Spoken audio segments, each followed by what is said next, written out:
Welcome to my YouTube channel.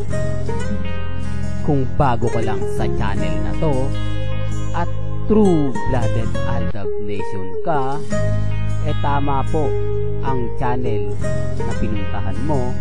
Kaya considering na po kitang bagong subscriber. At huwag mong kalimutan pindutin yung bell para lagi po kang updated sa bagong video na ilalabas ko. Salamat po sa iyong pag-click sa channel na to. Welcome back mga kaaldab. Ito na naman po ang inyong lingkod, si Mr. Destiny. At napakaganda nga po ng pag-uusapan natin. Ito yung mga kaganapan po sa Instagram, sa Twitter at sa Facebook. Napakarami pong komento, maayon at syempre pumapabor nga po para po sa fandom ng Aldab Nation. Napakarami na naman pong komento ang inaabot ngayon sa social media. Lalo na ito yung sinasabi ko mga kaaldab, yung mga post ni Mengay. Respeto na lang po sa mga bitter. Wala naman po talaga si Congressman Harjo. Hindi naman po talaga sinasama sa mga post ni Mengay. Doon pa lang marami na nagtatanong. Marami ng komento. Lalo pa po dito sa isang photos na to na talagang pinag-uusapan. Sino nga po ba yung lalaking yan? At bakit madilim ang kuha? Gayong may araw naman. Talagang sinadya nila na sa dilim.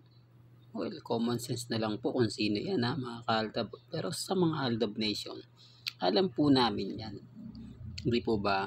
Kaya lang syempre kapag nag-react ka, nagkomento ka, sasabihin agad nila na naninira ka lang ng pamilya. Yung tipong lahat po ng mga hindi dapat sabihin, sinasabi po nila. Hindi po ba? Real talk mga kaaldab. Kaya nga po yung nakita ko yung photos na yan, matik na yan. Hindi po ba? Matik na yan si Richard Paul Garson. Ito yung beach. Hindi po ba na mahilig talaga yung dalawa?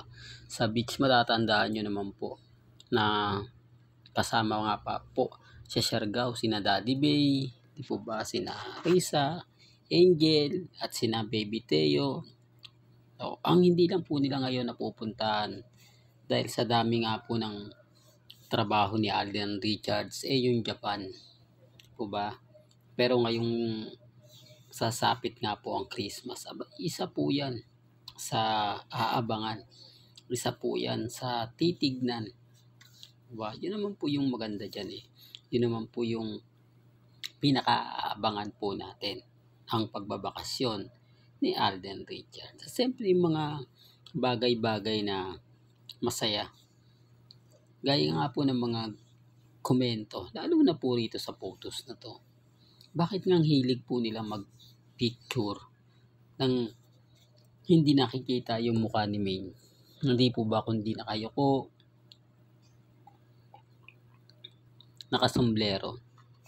Hindi po ba? Alam naman po natin si Mengay, hindi mahilig sa mga ganyan na magsusot ng, hindi po ba? Pwede mo naman siyang picturean na nakaharap. Pwede mo naman siyang picturean na talagang nakatingin sa'yo. Pero bakit ang mga photos ganito? Bakit ang mga update ganito? Hindi po ba? Hindi, real talk mga kaaldab. Pero sabi ko nga po sa inyo, ako yung tipo na kapag nakakita ng mga ganitong bagay, kapag naka-update ng mga ganito, talaga naman pong mapapaisip ka. Talaga naman pong masasabi mo yung mga bagay-bagay na kampante ka lang, relax ka lang. Hindi po ba? The real talk mga kaaldab. Kaya lang syempre, may mga bagay-bagay po na mahirap nga po talagang ipaliwanag. May mga bagay-bagay po na sa tingin po ninyo, sa palagay po ninyo ay may mali. Hindi po ba? The real talk mga kaaldab. Kaya nga po ang daming komento. Maraming mga nagsasabi na ganito, maraming nagsasabi ng ganyan.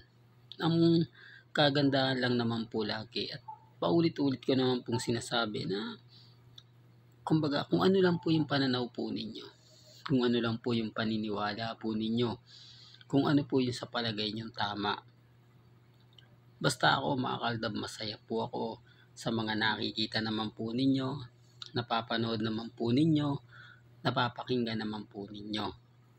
Hindi po ba? The real talk. Kaya nga po, relax lang si Mr. Destiny. Kampante lang si Mr. Destiny.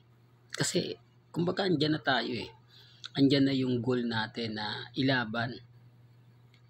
Di po ba? Sina Alden Richards at si Maine Polkerson. Dati-rate, tahimik lang po yung fandom. Hindi gaano tayong nagre-react.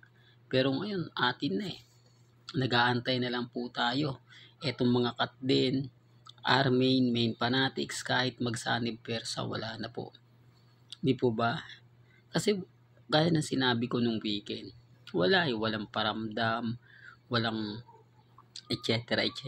Tapos ngayon, ang dami na pong kumakalat na buntis issue. Di po ba?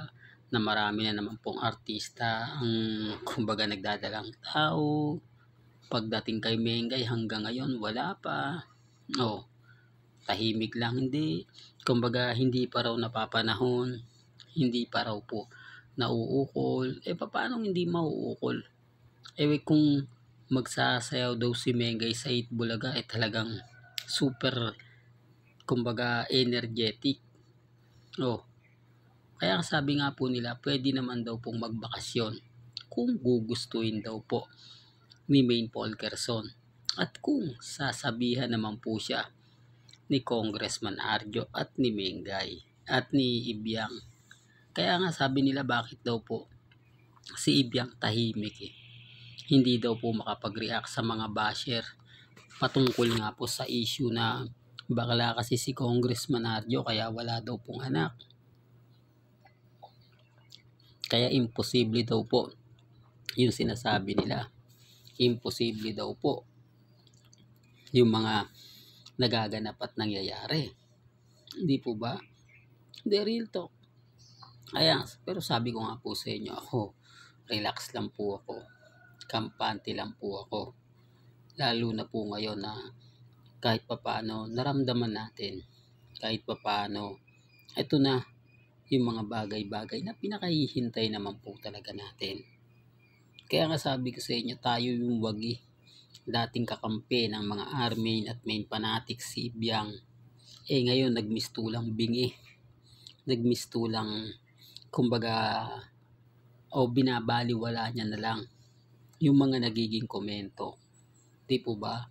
Kasi dapat nga po talaga siya yung magre-react. Kasi siya naman po talaga yung nag-boom din to eh. Di po ba? Nasabi nga po niya, di po ba? Na kapag nagkaroon na sila, pag kinasal na sila, ganito ganyan, nasaan na? Di po ba?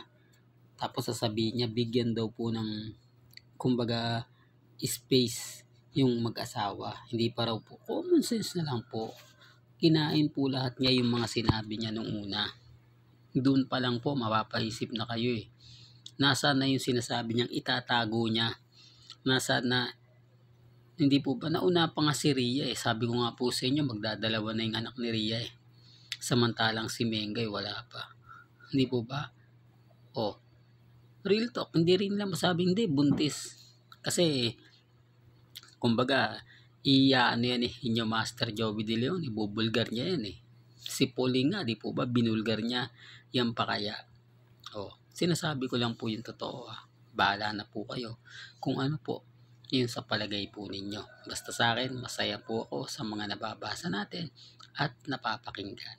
Hanggang dito na lang po ang ating latest updates. Kaya kung gusto nyo pa po ng pinaka-latest at sariwang update, tumutok lang po kayo dito po sa channel ni Mr. Destiny para updated kayo sa mga bago at sa mga latest na i-upload po natin maya-maya lang. Kaya kung bago ka lang sa channel na to at isa kang true blooded Aldab Nation na nagmamahal kina Mengay at Isoy, tama po ang channel na pinuntahan mo, kaya consider na po kitang bagong subscriber. At huwag mong kalimutang i-share ang mga video po natin sa mga mami, sa mga titas, at sa mga senyor.